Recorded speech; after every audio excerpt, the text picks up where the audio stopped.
Hey, what's going on, guys? Today's been a really big day for gaming news, specifically related to Activision Blizzard.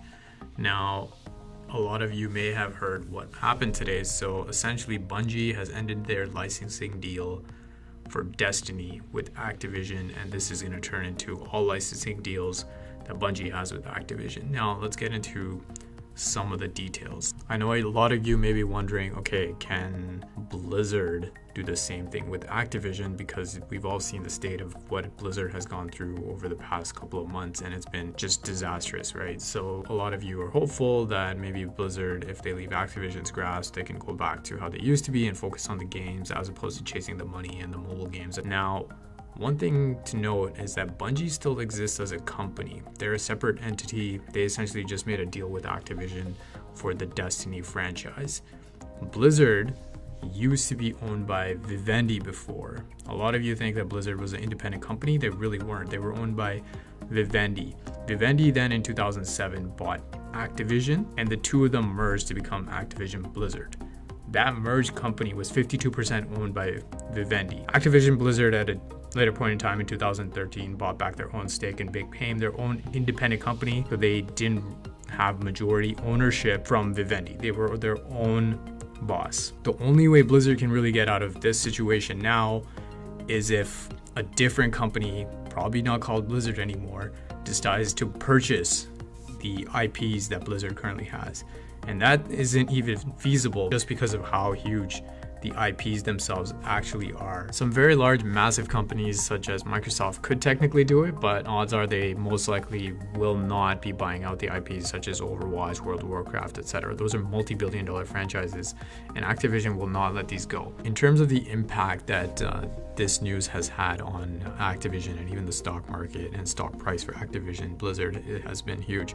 After hours, the stock is trading down 6-7%, which completely makes sense because future potential revenue of the company has gone down a significant amount. Now, Destiny was one of the pillar franchises that Activision Blizzard was relying on to earn revenue over the next few years. The revenue model that Activision Blizzard currently has is they rely on key franchises to make them the most amount of money compared to in the past where Activision would have tons and tons and tons of different games. They're mostly now focused on the Blizzard games, a few games from King, etc. In terms of the impact of the potential revenue loss, we have to take a look at the Destiny franchise itself to see how it had performed in the past. So Destiny 1 was a really strong performer, as many of you realize that it had sold over 500 million in copies almost immediately after launch. This was in 2014, September.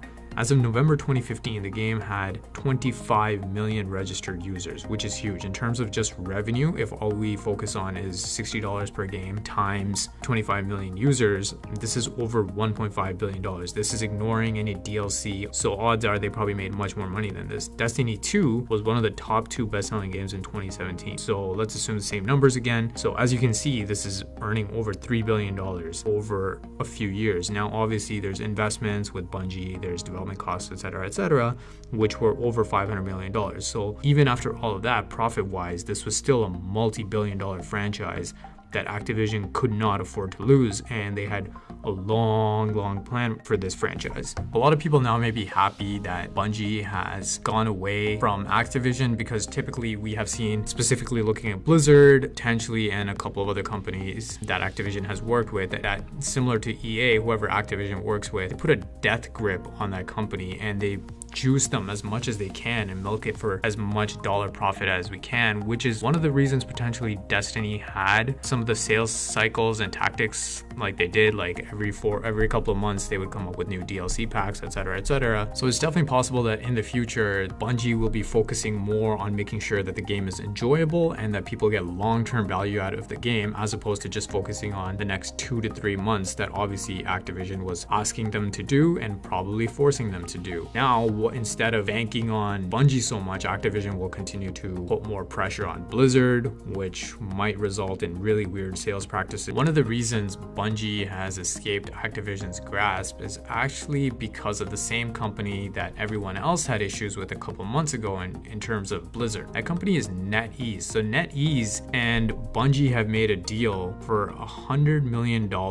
This means that either Neatease wants to get into console gaming or Bungie will be making a mobile game, because that's mostly what Neatease is focused on in China. Could be a big play in the Chinese market that Neatease wants to make. This is either going to turn out disastrous or it's going to be something huge, and Neatease is going to pivot into a company that has a strong hold on the North American market as well as the rest of the world. Speaking of Neatease, so Neatease is also bankrolling the new company called Second Dinner from Ben Burrows and a few other people from the Hearthstone fames. So it seems like Neatease is spending a ton of money trying to get new IPs and franchises that will continue to help them grow in the future. The last bit of news is that Mike Morhaime has finally decided, or has been given instructions for when to completely cut ties from Blizzard in terms of advisory. A lot of you know that Mike Morhaime, the CEO of Blizzard, left in October and said he would be acting in an advisory role until no specific period of time. Now that has been confirmed to be April, which either could be Mike's decision or Activision pushing him out. Looking at the state of how the company is, I have a feeling that Mike just wants to cut off all ties and leave on good terms. He has most likely seen what Activision is doing to the company and chasing after the greed and a lot of this hemorrhaging that's occurring, and odds are he wants to leave in a happy state, which makes complete sense. A lot of what is happening with Activision Blizzard over the past few months has been tons and tons of PR disasters. It completely seems like what Activision is doing is just chasing after the money. They don't really care about the gamers or the people or the communities that help these franchises get so large. Now, these are just my thoughts. You guys can leave your comments down below. Let me know what you think of Activision, Blizzard, any of the other companies that I mentioned in the future, how you think they'll fare out in 2019, etc. Personally, I think Activision won't be dying anytime soon just because they are one of the top 3 big entertainment video game companies. However, that doesn't mean that they won't continue to get worse over time. Thanks for watching.